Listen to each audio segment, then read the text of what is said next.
Eu acho que o que a gente tem que fazer é seguir a intuição e a percepção dos investidores de países que têm mercado de capitais de grande porte, como os Estados Unidos, por exemplo, né?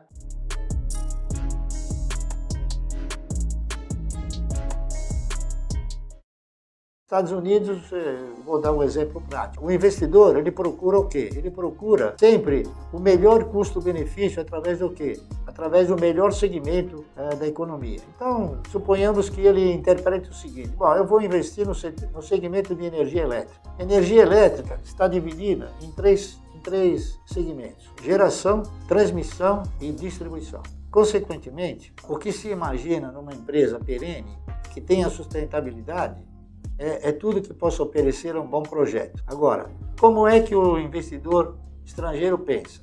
Bom, eu vou tentar comprar ações de uma empresa, ela tem um produto que ela receba sem dar o benefício.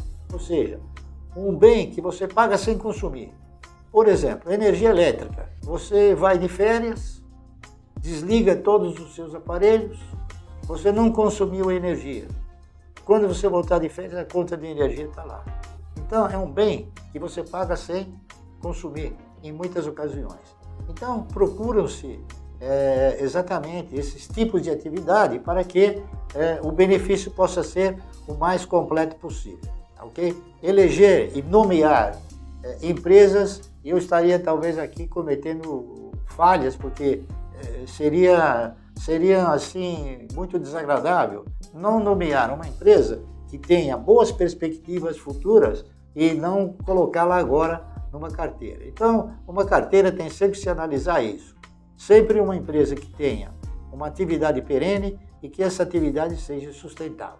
Eleger as ações para integrar uma carteira, principalmente uma carteira de renda mensal, que é aquela que se recomenda para se investir no mercado de valores, nós, claro, iríamos procurar e buscar as empresas que estivessem remunerando com melhor benefício os seus acionistas, não é isso? Agora, eu não iria nomear empresas, eu iria nomear o quê? Setores de atividade, não é isso?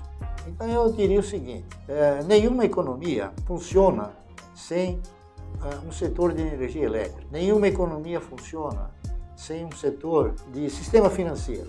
Nenhuma economia funciona também se não tiver um sistema de telecomunicações. Enfim, existem inúmeros fatores nos segmentos de mercado em relação a essas economias que são importantíssimas para o mercado.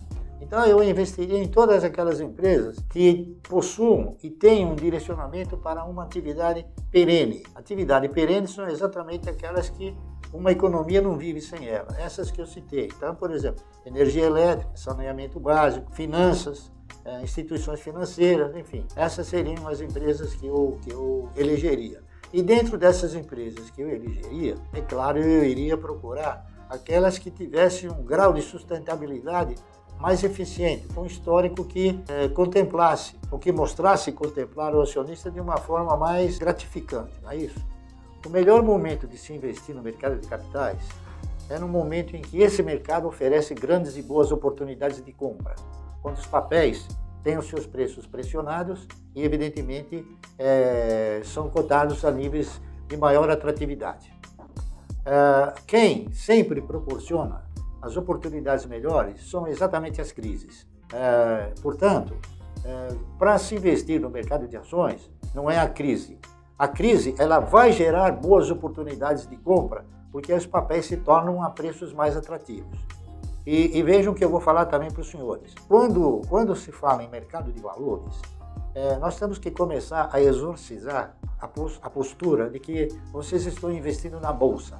Vocês não estão investindo na Bolsa, vocês estão investindo em projetos empresariais que são representados por ações.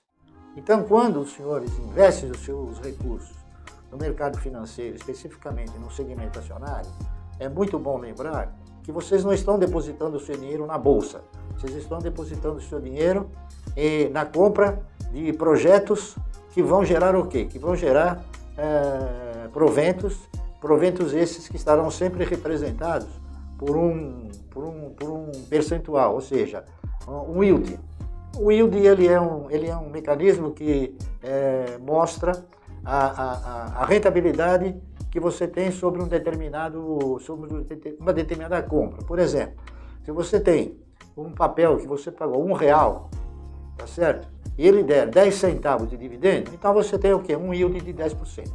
Então, o que se procura comprar no mercado é exatamente essa postura. É fazer com que o mercado de valores ele seja competitivo com o mercado de renda fixa e ele tem se mostrado muito mais altruísta do que todas essas demais aplicações de renda garantida. A minha metodologia ela funciona em qualquer período. Basta que você selecione as ações que reúnam essa condição de atratividade. Eu comecei a formatar a minha carteira de renda mensal, que o mercado acabou apelidando de carteira de previdência. Eu comecei formatando essa carteira modestamente, comprando ações da CESP, não é isso? E fui pormenorizando essa compra, fui criando regras, criando metas, não é isso? E essas metas elas foram sendo progressivamente suplantadas. Eu continuo fazendo aquilo que eu faço há 50 anos, eu não mudei. Então, o mercado ele sempre vai proporcionar a oportunidade de você formatar uma carteira com um portfólio de renda mensal. É só você ter o quê? É só você ter uma disciplina capaz de suportar esse projeto de compra sistemática e ter a paciência para que os resultados eles venham progressivamente, tá correto? Então, eu digo com todas as letras o seguinte, uma carteira de renda mensal é sempre passível de ser formada. O importante é selecionar as empresas que vão integrar esse portfólio. E como eu disse, para vocês concluírem se a empresa tem ou não capacidade de integrar esse portfólio previdenciário, é importante que você busque o quê? Busque todos os fundamentos da empresa, aqueles que eu já citei numa outra questão. Ou seja, verificar o histórico da empresa em relação à performance, à potência, à potencialidade de crescimento, o histórico de geração de resultados, o histórico de distribuir proventos, enfim. E a sua potencial característica de sustentabilidade no segmento que ela está operando, não é isso? Então, uma carteira sempre será viável em qualquer tempo de mercado. Não é o tempo que vai fazer com que essa carteira seja ou não bem privilegiada. Seriam as oportunidades de mercado no momento. Então, não é o tempo, e sim são o preço das ações que irão compor essa carteira dentro do seu grau de atratividade. É isso que eu tinha a dizer aos senhores. Um grande abraço a todos e espero os senhores numa próxima oportunidade, ok?